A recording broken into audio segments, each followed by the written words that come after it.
you're on a strata council or live in a strata building, I can almost guarantee the topic of adding EV chargers has already come up.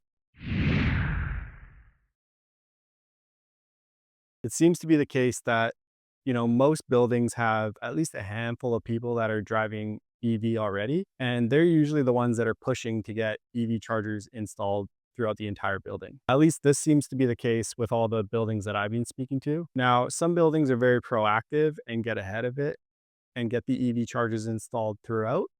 And some are biding their time and kind of looking at the different options to make sure that they don't make the wrong decision and they do what's best for the building. I don't blame them. Adding EV charging to a building is a little bit daunting. I wanted to talk about the most common questions I usually get from strata councils about adding EV charging to their building and just give some general tips and tricks and things to look out for if you're going through this process yourselves. My name's Trevor. I've been a consultant in the EV charging industry for a few years now. I've worked at a few different EV charging companies, and a lot of the work that I do is actually with strata councils. They're usually one of the markets that's in most demand.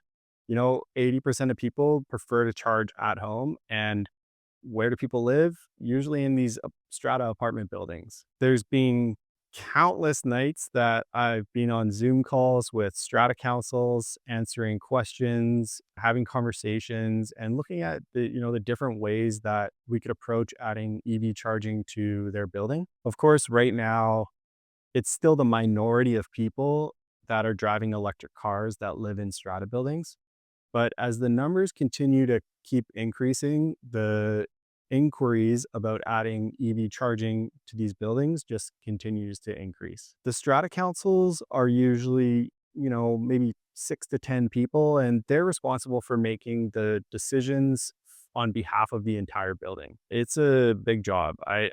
I do not envy the people that are on the strata councils, and first and foremost, they deserve a lot of respect and appreciation because it's an unpaid job, and they're protecting the investments of the owners in the building. I know I greatly appreciate the work that our strata council does, and the president of our council is actually a family friend of mine, and she does a fantastic job. I trust her with my life. So I have no doubt that the decisions she makes are in the best interest of everybody in the building. But it's not an easy job. You are responsible for doing the research, talking to the vendors, reaching out to different people, gathering all the information. You almost need to become an expert on whatever issue the building is currently dealing with. And when it comes to EV charging, these projects can be pretty expensive. Today, I'm hoping to give you and your building and your council just general advice. These are all of the main things that I usually provide information on. And if I could steer you in the direction to save you time and money with some of this information, then that's the goal. Now, the first thing I should probably talk about is being EV ready. Now, what does it mean to have a building that's EV ready? Well, what it entails is having the building, the electrical system upgraded so that every single parking stall that's owned by a resident can be equipped to have the electrical needed for an EV charger. What that usually looks like is having conduit ran from the electrical room. It's just the wiring from the electrical room all the way down to each individual parking stall. And usually there'll be a receptacle, or sometimes it's an outlet that will be fitted there in every stall to have the option to add an EV charger in the near future. It doesn't mean that every single stall is going to have an EV charger installed, but it is ready for if there is somebody there that does want to put an EV charger in there, they have the ability to do so. For example, in my building, our great strata president, she was very proactive in getting this done. And we had our building entirely fitted for EV charging. It's fully EV ready. There are maybe only about 10 people that have EV chargers actually currently installed in their stalls, their resident stalls.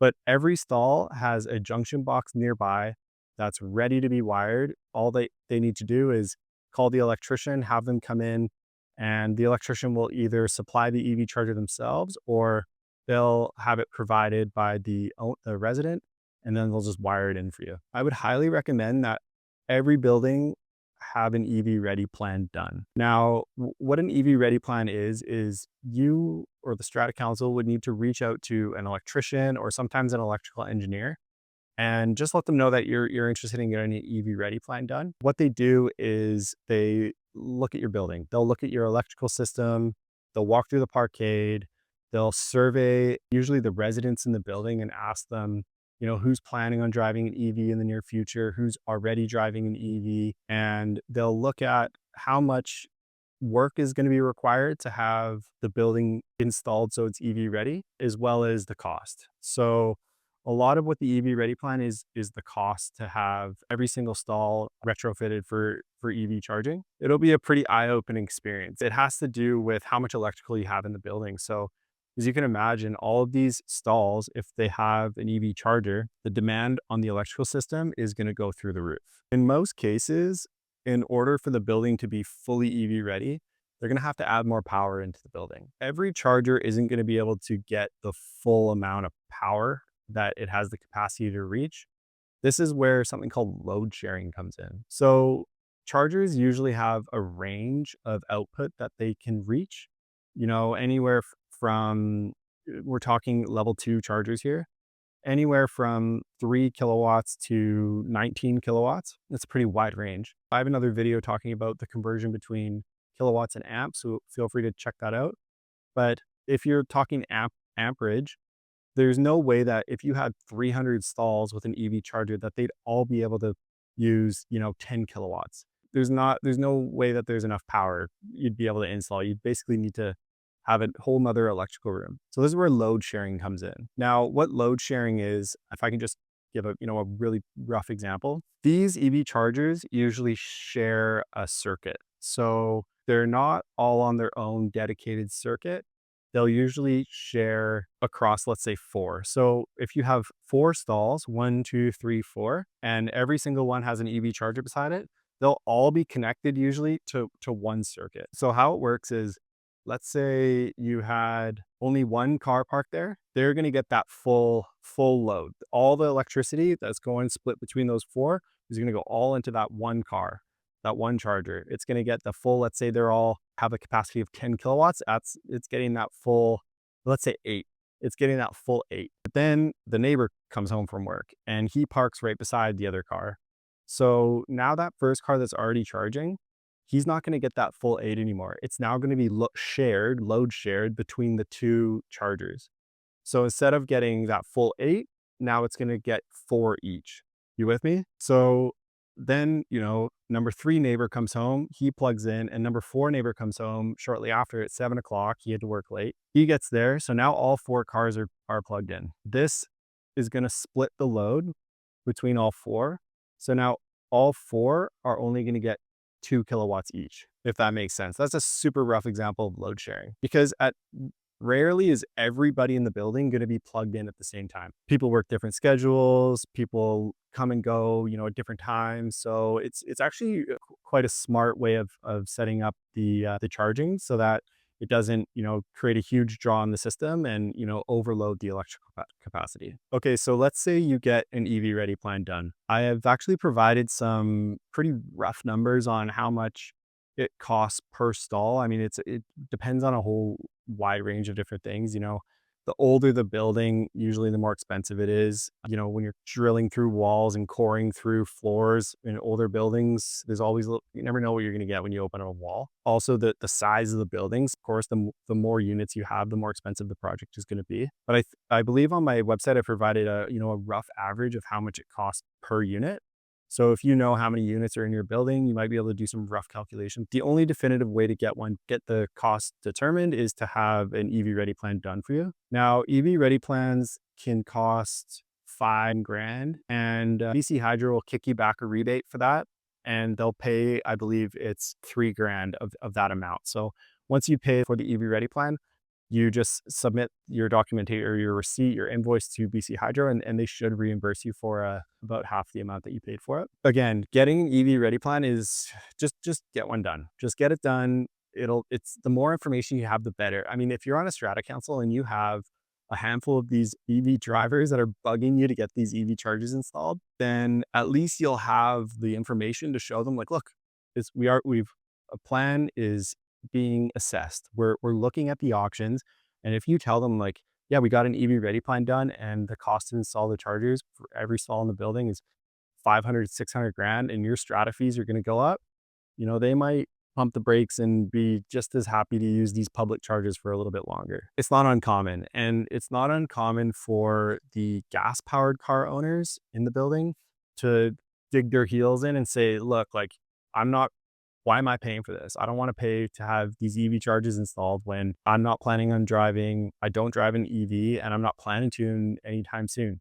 I get it. I hear you. So it's common. It does happen. Once they see the cost of the project, they get a little bit of cold feet. There's a solution to this, or maybe a band-aid, if you will. The option that I usually recommend is most buildings have visitor parking stalls, and these parking stalls are open and available for anybody to use. There are so many great things about installing EV chargers in your visitor parking first. I'm such a big fan of this. I always recommend this. So when you have EV chargers in your visitor parking, well, one, it's going to be so much cheaper than if you were to go through the entire process of installing chargers in every single parking stall.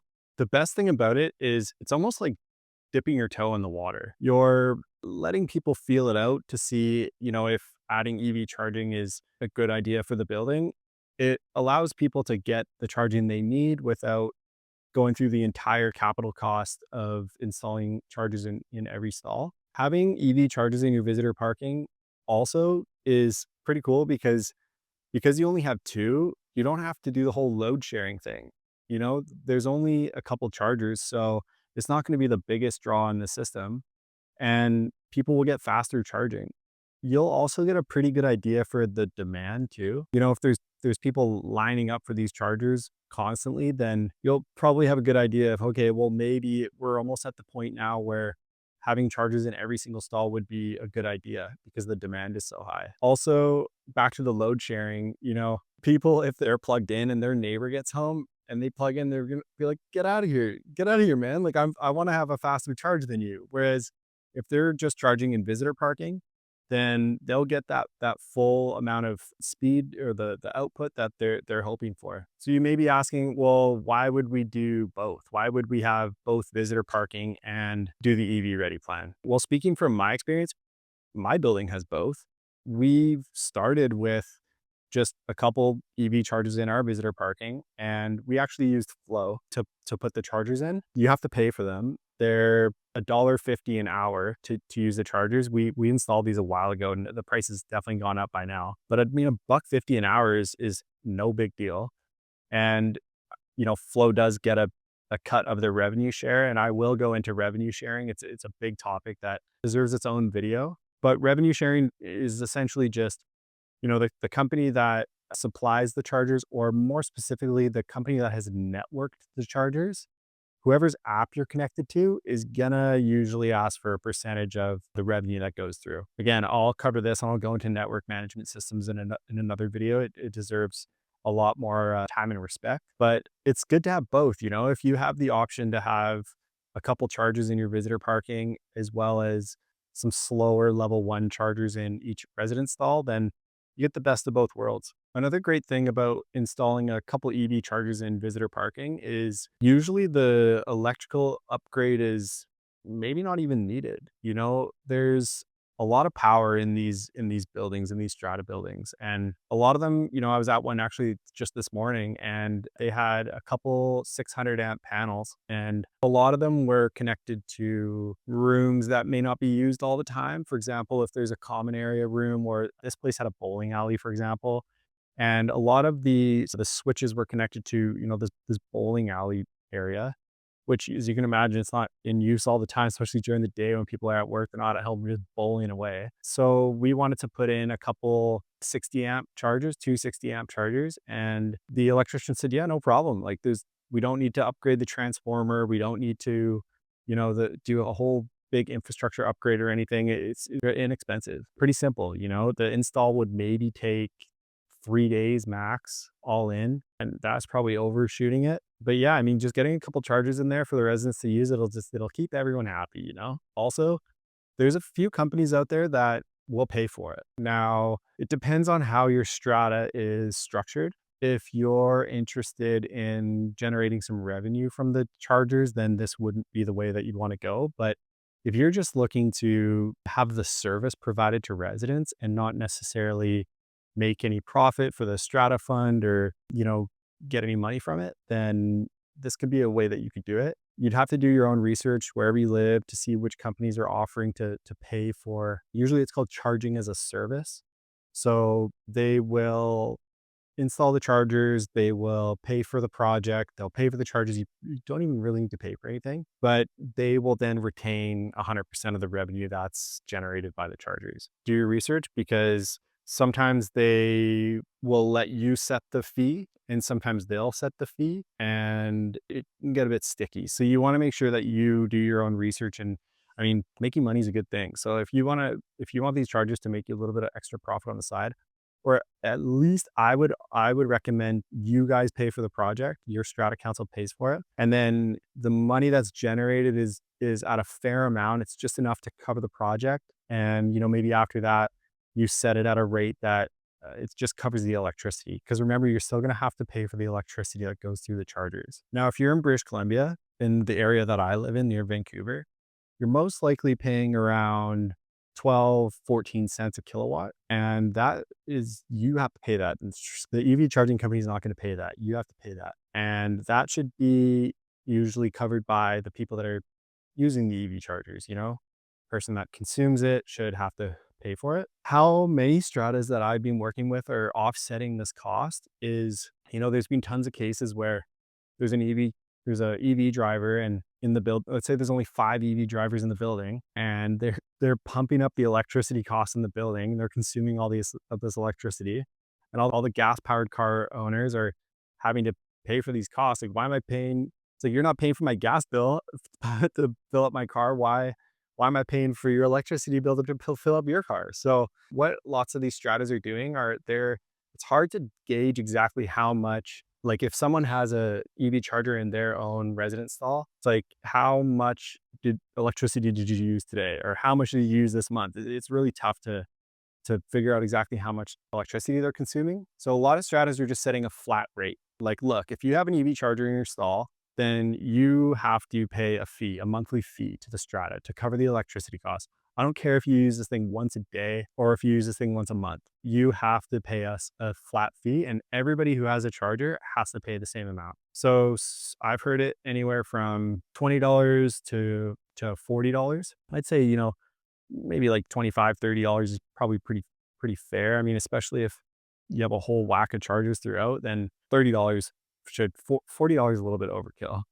$35, $30 should cover the electricity that they're using every month. And that's usually the way that it's offsetting those electricity costs. Just going back to the EV chargers in the visitor parking. So I don't know why I find this so amusing, but one of the main questions I get from strata councils about having EV chargers in visitor stalls is the idle fee. So, governing a strata building is it's like its own little city. You have to make sure everybody's kept in line, and there's always some people that are going to push the boundaries a little bit. Not me, I follow the rules. Don't worry, strata president. Idle fees are always top 3 biggest questions I get from these strata councils is, if we put EV chargers in our visitor parking, how do we make sure someone doesn't just leave their car there for a day after they've already fully charged? EV charging company installed the chargers, they'll have control over their app. So they can usually set a rate per minute, per hour, per whatever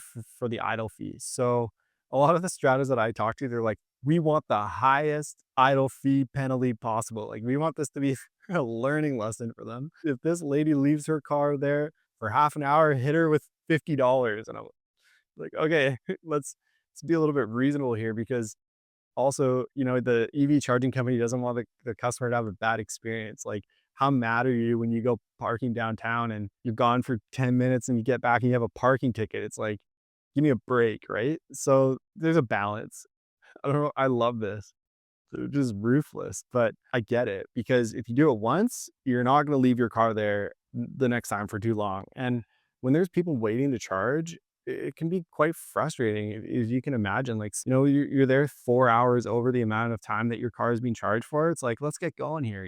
There's other people that have the need to charge their cars as well. So I get it from both sides. But maybe if you do have a high idle fee, if you're on a strata council, make sure that you let the drivers know, be like, look, we found it important to set a high idle fee so that, it as a deterrent, if you will. So make sure once you're charged up, check your phone and keep it moving, because you don't want to get hit with a big fee at the end there. Now, rebates. Isn't there a bunch of government funding? Like, won't the government pay for, a large portion of an EV charging project in your building? Yeah, yes and no. So the government funding, it's a little bit volatile. Like, there was a while there where they said they would pay, up to 50% of the project, and then out of nowhere they froze it up. They said no more for this year, and it was froze up for, 6 months. And every jurisdiction is different. You have to follow certain guidelines. It has to be, there's only certain types of projects. The BC Hydro, for example, they'll want it to be them to be smart chargers, so they'll have to be connected to the internet. There's a whole bunch of rules and regulations around the funding. Also, you'll need to pay for everything first. You'll need to cover all the costs yourself, and then you have to apply for the rebate on behalf of your building through submitting the quote from the electrician, the invoices, and it takes a while. Like, you might not get your money for a year or so after. So just don't bank on these rebates. It's almost like an added benefit. If you can get these rebates, then that's great, but just make sure, maybe even speak to BC Hydro first. They have a whole team that's dedicated to represent Hydro on behalf of the company for EV charging rebates. So just give them a call. Give them a call and just say, like, what do we need to do? Because trying to figure all this stuff out online, there's so much to read, it's so much information, it's difficult. I'm here to help. I want to really help you get this done. It's important to me that there's more EVs on the road, and in order to get more EVs on the road, we need more chargers. So that's my goal. That's my mission here. And I'm happy to help. If you have questions, feel free to reach out. I'll do my best to give you the information that you need and help point you in the right direction. Really appreciate you checking in, and I'll catch you on the next one. Have a great one. Cheers.